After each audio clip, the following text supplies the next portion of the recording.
ஆமென். கர்த்தருடைய பரிசுத்த நாமம் மகிமைப்படுவதாக. சங்கமம் வானொலி இணையதளம் மூலமாக உங்கள் மத்தியிலே கர்த்தருடைய வார்த்தையை பகிர்ந்து கொள்ள விரும்புகிறேன். தேவன் நாட்களை கொடுக்கும் பொழுது அந்த நாட்கள் எப்படி அமைக்க வேண்டும் என்று தேவ பிள்ளைகளுக்கு தன்னுடைய நாளை உண்டு பண்ண நாளாய் அவர் வச்சிருக்கிறார், நியமித்த நாளாய் வைத்திருக்கிறார், கர்த்தருடைய நாளாய் வைத்திருக்கிறார். இதை வேதத்திலே இருந்து நாங்கள் பார்க்கலாம்.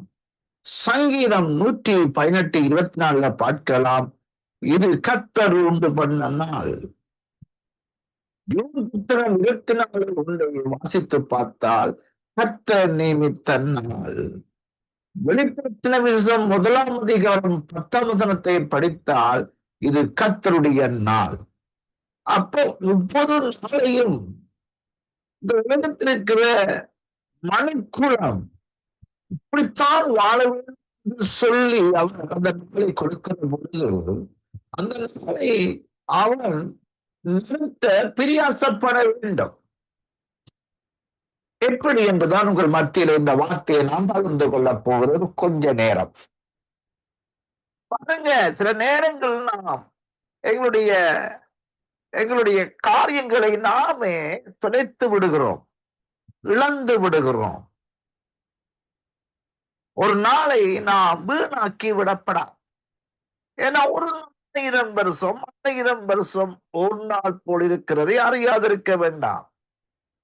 அப்ப சில நேரங்களில் சில பொருள் தொலைந்து விட்டால் நாம் எவ்வளவு கவலைப்படுவோம்.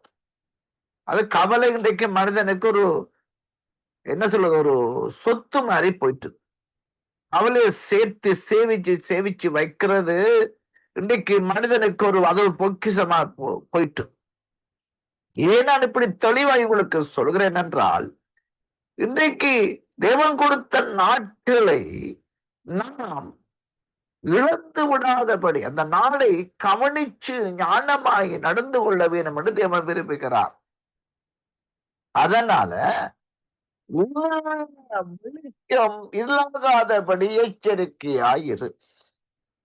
வசனம் ஒரு வேதாகமத்தின் பைபிளில் எழுதப்பட்ட ஒரு அழகான வார்த்தை. அப்ப உண்மையிலே ஒரு வெளிச்சம் இருக்கிறது, அந்த வெளிச்சம் இல்லாதபடி எச்சரிக்கையாயிரு. ஒரு என்றால் விளக்கை கொளுத்தி அந்த விளக்கு வெளிச்சத்தில் இழந்து போனதை கண்டுபிடிக்கிறார்.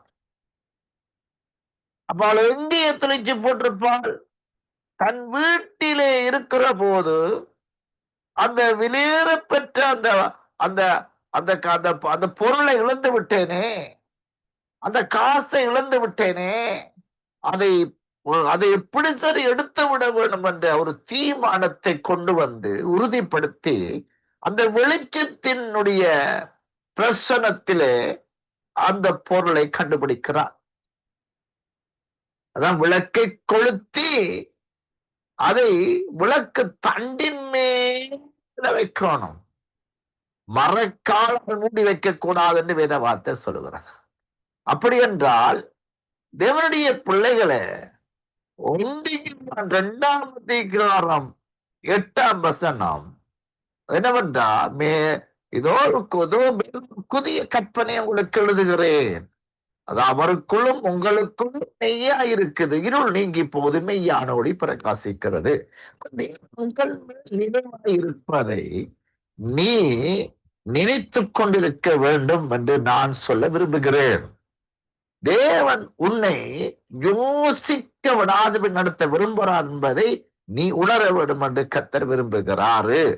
அதனால சில நேரங்களில் சில நிமிடங்களை கூட நாம் நடத்திவிட்ட நேரங்கள் நமக்குள்ளே ஒரு இருளை வர வச்சு நாம் இருளான வாழ்க்கை வாழ்ந்து கொண்டு போகிறோம். அப்ப இருளான வாழ்க்கை வாழ்ந்தபடி நாம் வெளிச்சத்தின் வாழ்க்கையை வாழ வேண்டும்.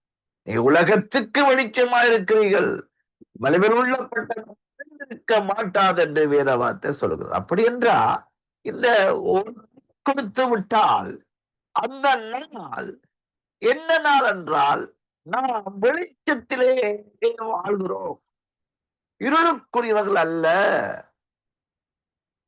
அப்ப பகலுக்குரிய நாமும் தெளிந்தவர்கள் இருந்து அவர்களுக்குள்ள இந்த தெளிவு வரணும். தேவன் கொடுத்த நாளை நாம் நம்முடைய அறியாமையினாலே, எங்களுடைய மனதில் இருக்கிற பேதமையால, மதியப்படும் ஒரு கவலையால, துக்கத்தினால, சஞ்சலத்தினாலே நான் எங்களை பேதமையாக்கி அதை இருளாக்கி விடப்படாது. அப்ப அவர் உங்களோடு இருக்கிறார், எங்களோடு இருக்கிறார் என்பதை நாம் அறிய வேண்டும். அதைத்தான் யோபு புத்தகம் 29 அதிகாரம் 3ஆம் வசனத்திலே, அவன் தீபம் தலைமேலே பிரகாசித்தது, அருளின வெளிச்சத்தினால் இருளை கடந்து போனேன். அப்ப வெளிச்சத்துக்குரியவர்களாக வாழ்க்கையை நடத்துவதற்கு என்ன தேவை? நான் வெளிச்சமா இருக்கிறேனே என்று ஆண்டவர் சொன்னார். நான் உலகத்துக்கு ஒளியா இருக்கேன், நீங்க உலகத்துக்கு வெளிச்சமா இருக்கிறீர்கள். வெளிச்சம் என்பது அது உன்னதமான தேவன் வாயில வந்த ஒரு வார்த்தையில வந்த ஒரு வாக்கு தத்துவம். எல்லா விதங்களும் வாக்கு தத்துவத்தை. வெளிச்சம் என்பது அது என்னை வாழ வைக்கும் ஒரு வல்லடத்திலே காட்டுகிற ஒரு உறவு.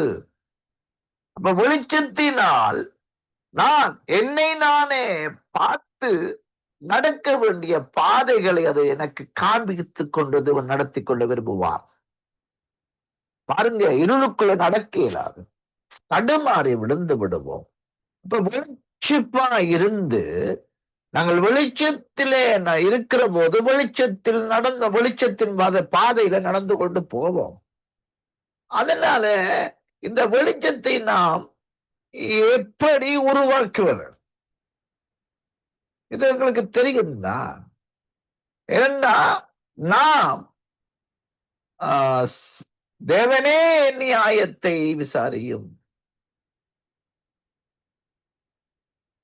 சூதும் அநியாயமான மனசுகள் மத்தியில் என்னை தப்புவியும், அருணாகிய தேவன் நீர், நானே துக்கத்துடனே திரிய வேண்டும், இப்படி என்று சொல்லி ஒரு வார்த்தை வருகிறது. அப்ப தேவனுடைய பிள்ளைகளை நான் துக்கத்துடனே எங்களோட மனசை திரிய விடும், மனசை சுத்தி விடுறது, மனதை அப்படியே சுத்தி திரிய வர்றது, துக்கத்துடன் திரிய வர்றது. மனம் எங்க இருக்கும்? வீட்டுக்குள்ள எங்கேயோ சுத்தி துக்கத்துடனே திரிகிற மாதிரி இருக்கும். மனம் துக்கத்துடனே திரிகிற பொழுது அதை மாற்ற முடியாது அறிந்து கொண்ட தாவீது, அது வெளிச்சத்தையும் சத்தியத்தையும் எனக்கு அனுப்பியருளும், அவையனே நடத்தி ஒரு பரிசுத்த பர்வதத்துக்கும் வாத்திரத்துக்கும் கொண்டு போகும் என்பதை தாவீது அறிக்கை செய்கிறார்.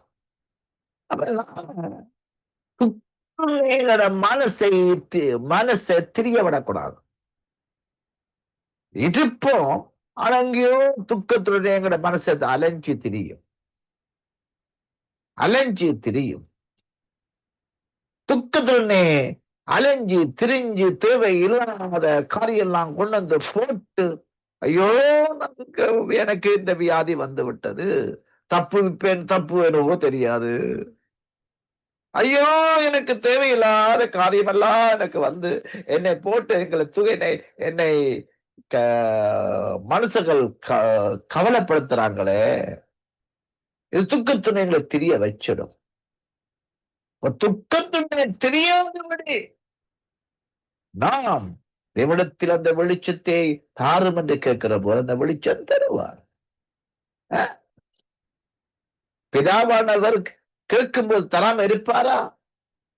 குமாரனையே தந்தவர் வெளிச்சத்தை தராம இருப்பாரா? அப்ப வெளிச்சம் வருவது கேட்கணும் ஆண்டவரே ஜெபத்தில். இன்னைக்கு கேட்பதற்கு தேவ பிள்ளைகள் இதையெல்லாம் கேட்கிறாங்க. வெளிச்சத்தை தாரும் என்று கேட்கிற போது அந்த வெளிச்சத்தை தந்து துக்கத்துடனே தெரிய விடாதபடி வெளிச்சத்தின் பிரசனத்திலே தேவன் நடத்தி எனக்கு துக்கத்தை சந்தோஷமாய் மாற்றக்கூடிய வழி ஏற்படுத்தி நடத்தும்.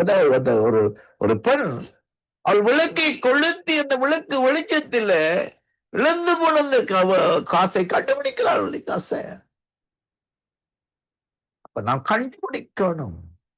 எதை கண்டுபிடிக்கணும்? சந்தோஷத்தை தெளிச்சு போட்டு நிற்கிறோம், அதை கண்டுபிடிக்க வேண்டும். அதை கண்டுபிடிக்க வழி என்ன? துக்கத்துனே திரிய வைக்கும் எங்கட மனச வாழ்க்கைய வெளிச்சத்தை தாரும் என்று கேட்கிற போது அந்த வெளிச்சம் மெனிலிருந்து பிரகாசிக்கும். இருளான வாழ்க்கையை வாழ மாட்டேன், சந்தோஷமான வாழ்க்கையை வாழும் பொழுது அந்த சந்தோஷமான அந்த நாடு சந்தோஷம்.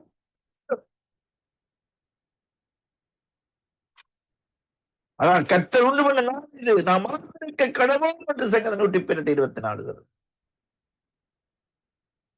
யோபு 24 உண்டு. கர்த்தர் நியமித்த நாள் நாட்களை அறியாதிருக்கிறது என்னன்னு சொல்லி சொல்லுது.